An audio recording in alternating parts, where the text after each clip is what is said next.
اعوذ باللہ من الشیطان الرجیم بسم اللہ الرحمن الرحیم رب زدنی علما رب زدنی علما۔ پارہ نمبر 21 سورہ احزاب۔ سورہ احزاب مدنی صورت ہے اور آیت نمبر 1 تا 5 میں منہ بولے رشتوں کے متعلق بتایا گیا ہے۔ اللہ تعالیٰ فرماتے ہیں کہ میں نے تمہارے منہ بولے بیٹوں کو تمہارا حقیقی بیٹا نہیں بنایا، یہ تو وہ باتیں ہیں جو تم لوگ اپنے منہ سے نکال دیتے ہو، مگر اللہ وہ بات کہتا ہے جو مبنی حقیقت ہے اور وہی صحیح راستے کی طرف رہنمائی کرتا ہے۔ منہ بولے بیٹوں کو ان کے باپوں کی نسبت سے پکارو، یہ اللہ کے نزدیک زیادہ منصفانہ بات ہے۔ اگر تمہیں معلوم نہ ہو کہ ان کے باپ کون ہیں تو وہ تمہارے دینی بھائی اور رفیق ہیں۔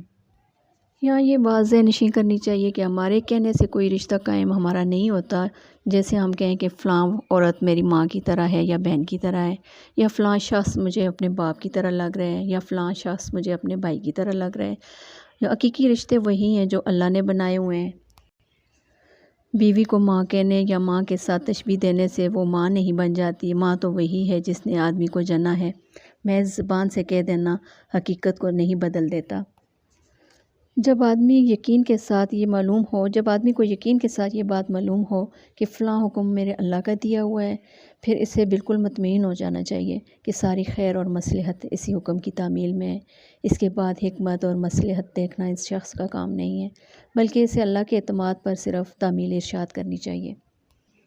بندہ اپنے معاملات اللہ کے سپرد کر دے، وہ رہنمائی کے لیے کافی ہے اور مددگار بھی ہے۔ آیت نمبر 21 لَقَدْ كَانَ لَكُمْ فِي رَسُولِ اللَّهِ أُسْوَةٌ حَسَنَةٌ۔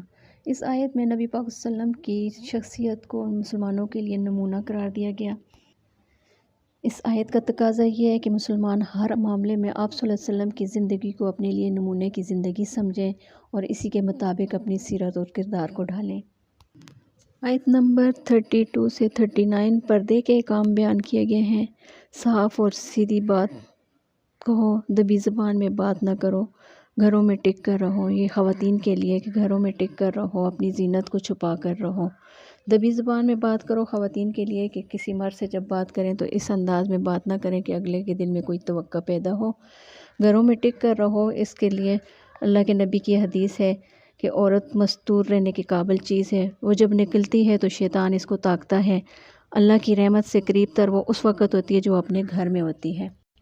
اپنی زینت کو چھپاؤ۔ اس کے بارے میں قرآن کیا کہتا ہے کہ سابق دور جاہلیت کی سجدہ نہ دکھاتی پھرو، یعنی پردے کا مکمل انتظام ہونا چاہیے۔ عورت کا اصل دائرہ عمل اس کا گھر ہے، بلا ضرورت اس کو گھر سے باہر نہیں نکلنا چاہیے۔ حضرت انس رضی اللہ تعالیٰ سے روایت ہے کہ وہ فرماتے ہیں کہ نبی کریم صلی اللہ علیہ وسلم سے عورتوں نے پوچھا کہ یا رسول اللہ، کہ ساری فضیلت تو مرد لوٹ گئے ہیں، وہ جہاد کرتے ہیں، خدا کی راہ میں بڑے بڑے کام کرتے ہیں، ہم کیا عمل کریں کہ مجاہدین کے برابر اجر مل سکے؟ جواب میں نبی کریم صلی اللہ علیہ وسلم نے فرمایا، جو تم میں سے گھر میں بیٹھے گی وہ مجاہدین کے برابر عمل پائے گی۔ مطلب یہ کہ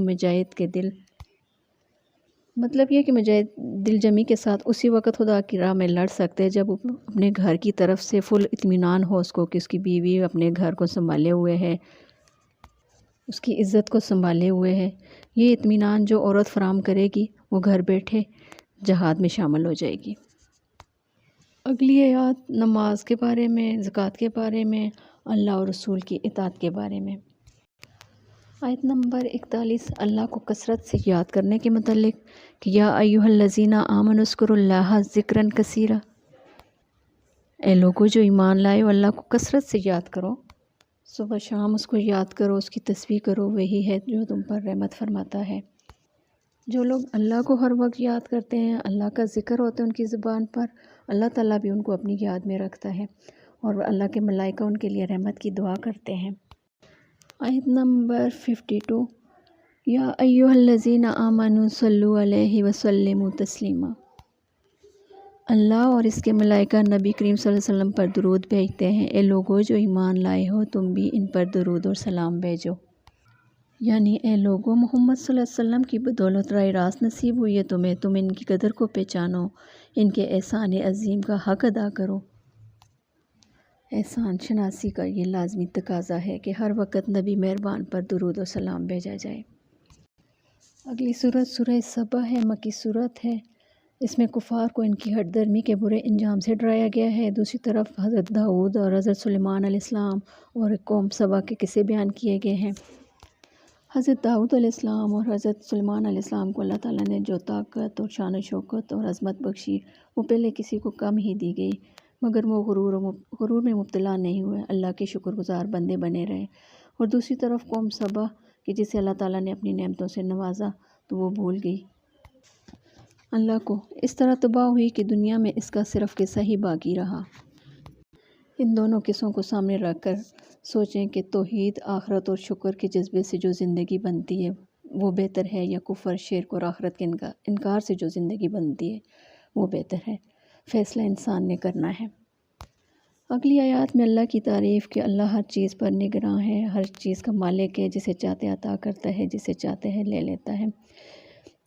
قیامت کی یقین دہانی کہ اللہ کا وعدہ پورا ہو کر رہے گا، نیک عمل کرنے والوں کو جزا ملے گی اور عمل بد کرنے والوں کو سزا ملے گی۔